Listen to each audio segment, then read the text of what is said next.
ଆଜି ମହିଳାମାନଙ୍କର ଲକ୍ଷଣର ଫଳାଫଳ ସମ୍ବନ୍ଧରେ ଜାଣନ୍ତୁ। ଏହା ହେଉଛି ମହିଳାମାନଙ୍କର ଲକ୍ଷଣର ଭାଗ 2। ତେଣୁ ଭିଡ଼ିଓଟିକୁ ସମ୍ପୂର୍ଣ୍ଣ ଦେଖନ୍ତୁ। ପ୍ରତ୍ୟେକ ମହିଳା ଲୋକଙ୍କର ଚିହ୍ନାଦିରୁ ସୁଗୁଣ ପ୍ରକାଶ ପାଏ। ନିମ୍ନଲିଖିତ ଗୁଣମାନଙ୍କୁ ଫଳପୂର୍ବକ ଚିହ୍ନଟ କରିବା ଦ୍ୱାରା ଜାଣିହେବ। ତଥାପି ମହିଳା ଲୋକମାନଙ୍କର ମାଧ୍ୟମରେ ପୁରୁଷର ଭାଗ୍ୟ ଗଠନ ହୋଇଥାଏ। ଯେତେବେଳେ ପୁରୁଷ ବିବାହ କରେ ସେତେବେଳେ ତାହାର ଭାଗ୍ୟରେ ପରିବର୍ତ୍ତନ ଘଟେ। କେହି ହୁଏତ ପୂର୍ବ ଅଦୃଷ୍ଟ କର୍ମ ବଳରେ ସୌଭାଗ୍ୟବାନ ହୁଅନ୍ତି ଅବା କିଏ ହୁଏତ ଦୁର୍ଭାଗ୍ୟ ଅବସ୍ଥାକୁ ପଦାର୍ପଣ କରୁଥାନ୍ତି। ତେଣୁ ମହିଳା ପୁରୁଷର ମିଳନ ଦ୍ୱାରା ଶକ୍ତିର ଆଦାନ ପ୍ରଦାନ ହୁଏ। ତେଣୁ ପୁରୁଷର ଭାଗ୍ୟ ମହିଳା ଉପରେ ନିର୍ଭର। ଯେଉଁ ଲକ୍ଷଣମାନ ନେଇ ଯେଉଁ ଗୁଣମାନ ନେଇ ମହିଳା ବିବାହ କରିଥାଏ ଜଣେ ପୁରୁଷକୁ, ସେ ମହିଳାର ଲକ୍ଷଣ ଅନୁସାରେ ପୁରୁଷର ଭାଗ୍ୟ ନିର୍ଦ୍ଧାରଣ ହୋଇଥାଏ।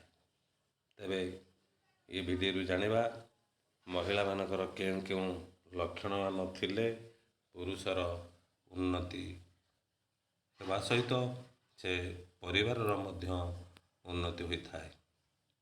1 ନମ୍ବର ରହିଛି, ଯେଉଁ ମହିଳାମାନଙ୍କର ବାମ ଅଙ୍ଗ ପାର୍ଶ୍ୱରେ କଳାଦାୟୀ ମନ୍ଦା ତିଳ ଚିହ୍ନ ପ୍ରକାଶ ପାଇଥାଏ, ସେ ନାରୀ ଦ୍ୱାରା ଧନ ଜନ ବୃଦ୍ଧି ପ୍ରକାଶ ପାଉଥାଏ। ତା ସ୍ୱାମୀର ଭାଗ୍ୟ ପରିବର୍ତ୍ତନ ହୁଏ।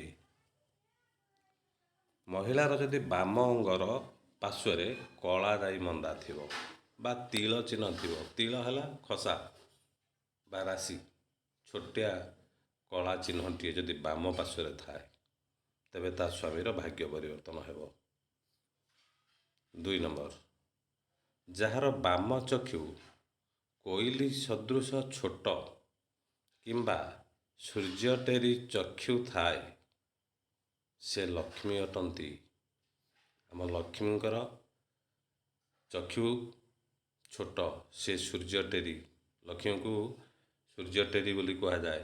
ତେଣୁ ଯେଉଁ ମହିଳାଙ୍କର କୋଇଲି ସଦୃଶ ଛୋଟ କିମ୍ବା ସୂର୍ଯ୍ୟଟେରୀ ଚକ୍ଷୁ ଥାଏ, ସେ ଲକ୍ଷ୍ମୀ ଅଟନ୍ତି ଏବଂ ସେ ମହିଳାଙ୍କ ଦ୍ୱାରା ଧନ ବୃଦ୍ଧି ହୁଏ। 3 ନମ୍ବର, ଯେଉଁ ମହିଳାମାନଙ୍କର କଣ୍ଠରେ ତ୍ରିବଳ ରେଖା ଚିହ୍ନ ଥାଏ, ସେ ମହିଳା ବିଚକ୍ଷଣା କଳା ପ୍ରେମିକା ଅଟନ୍ତି। ଯାହାଙ୍କର ମୁଖମଣ୍ଡଳ ପଦ୍ମପୁଷ୍ପ ପରି ଗୋଲାକାର, ସେ ସୁଲକ୍ଷଣୀ ଅଟନ୍ତି। ତାହେଲେ କଣ୍ଠରେ ତ୍ରିବଳ ରେଖା, କଣ୍ଠରେ ଗୋଟେ 3ଟା ରେଖା ପଡ଼ିଥିବ। ଏ ତ ଜାଣିବା ବା ରେଖା ଚିହ୍ନିବା ସହଜ, କିଛି ଅସୁବିଧା ନାହିଁ। ମୁଖମଣ୍ଡଳ ପଦ୍ମପୁଷ୍ପ ପରି ଗୋଲାକାର, ପଦ୍ମ ଫୁଲ ପରି ମୁଖମଣ୍ଡଳ ଯାହାର ଗୋଲ, ସେ ସୁଲକ୍ଷଣୀ। 4 ନମ୍ବର, ଯେଉଁ ମହିଳାର ଚନ୍ଦ୍ରକାନ୍ତି ପୁଷ୍ପ ସଦୃଶ ମୁଖମଣ୍ଡଳ ଦେଖିବାକୁ ହାସ୍ୟଯୁକ୍ତା, ସେ ମହିଳା ବୁଦ୍ଧିମତୀ ଓ ଧନବତୀ ଅଟନ୍ତି।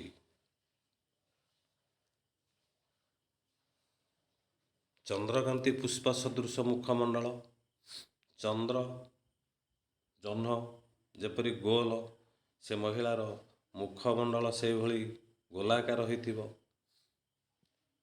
ତେବେ ଆଉ ତାଙ୍କ ମୁହଁ ସବୁବେଳେ ହସ ହସ ରହିଥିବ, ସେ ବୁଦ୍ଧିମତୀ ଏବଂ ଧନବତୀ ମଧ୍ୟ।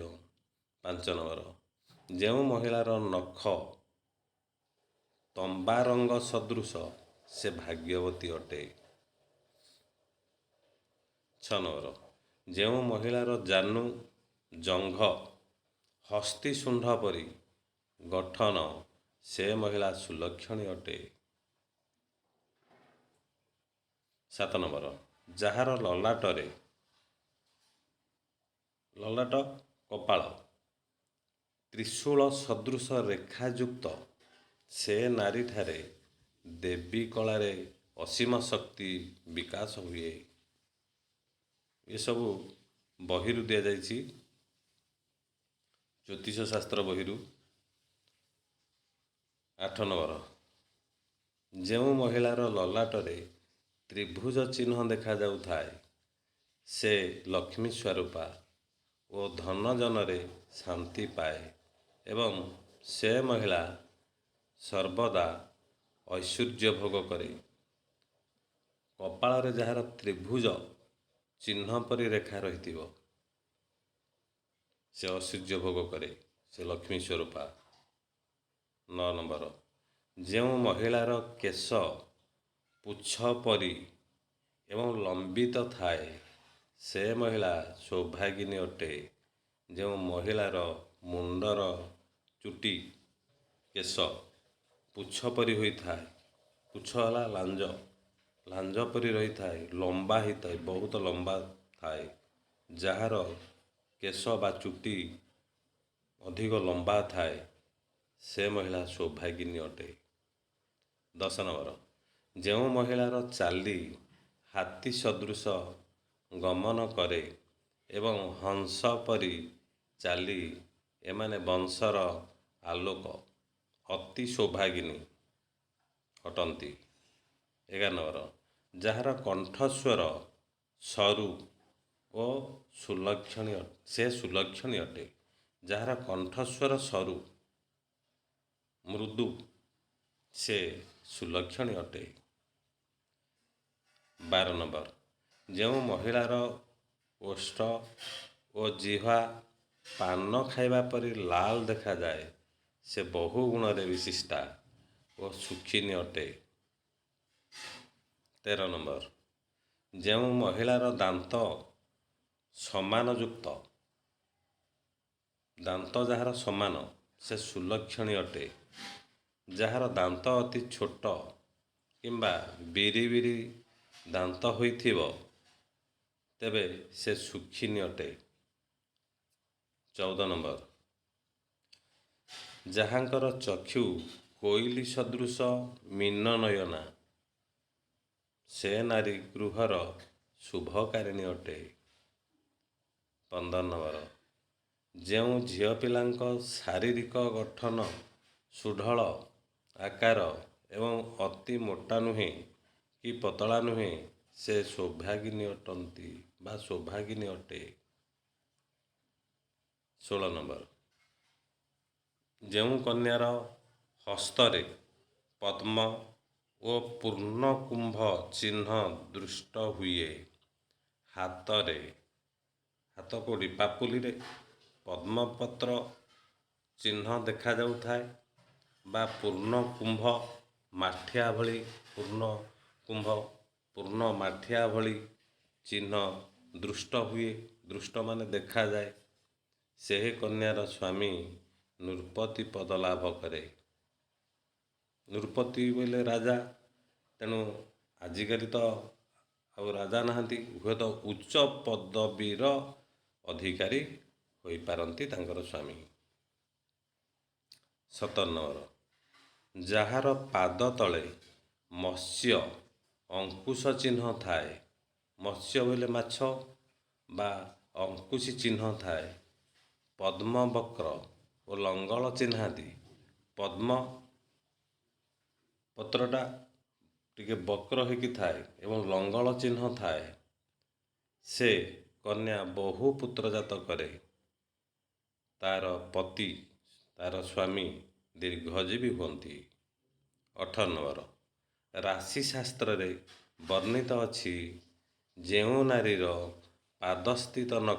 ପାଦର ନଖ କପାଳ ସ୍ନିଗ୍ଧ ଉନ୍ନତ ତାମ୍ରବର୍ଣ୍ଣ ଓ ଗୋଲାକାର ଅଟେ ତାହାର ସ୍ୱାମୀ ରାଜପ୍ରାପ୍ତ ହୁଏ ଅର୍ଥ ସେ ହୁଏତ ଉଚ୍ଚ ପଦବୀର ଅଧିକାରୀ ହୋଇପାରନ୍ତି। 19 ନମ୍ବର, ଯେଉଁ କନ୍ୟାର ଚାଲିବା ସମୟରେ ଧରଣୀ କମ୍ପିତ କରି ଚାଲେ ସେ କନ୍ୟା ବିବାହ ପରେ ବିଧବା ହୁଏ। ଧରଣୀ କମ୍ପିତ କରି ଚାଲେ ଅର୍ଥ ଦୁମ୍ ଦୁମ୍ ହୋଇ ଚାଲିବା।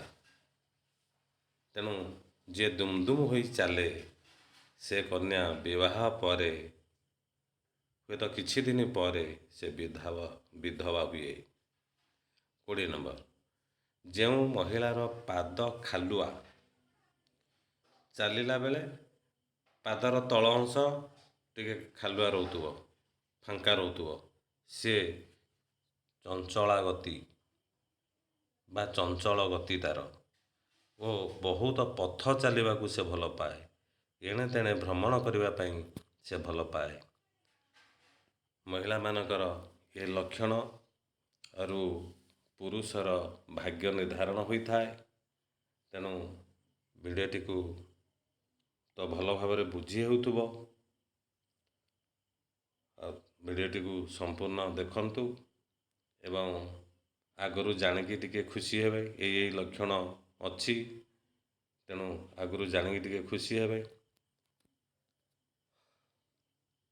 ପରବର୍ତ୍ତୀ ସମୟରେ ମହିଳାମାନଙ୍କ ସମ୍ବନ୍ଧରେ ଆଉ ଗୋଟେ ଭିଡ଼ିଓ ମଧ୍ୟ ଅପଲୋଡ଼ କରିବା ପାଇଁ ଯାଉଛି। ତେଣୁ ଭିଡ଼ିଓଟିକୁ ଲାଇକ୍, ସେୟାର, କମେଣ୍ଟ ଏବଂ ସବସ୍କ୍ରାଇବ୍ କରିବା ପାଇଁ ଅନୁରୋଧ। ଏତିକିରେ ରହିଲି।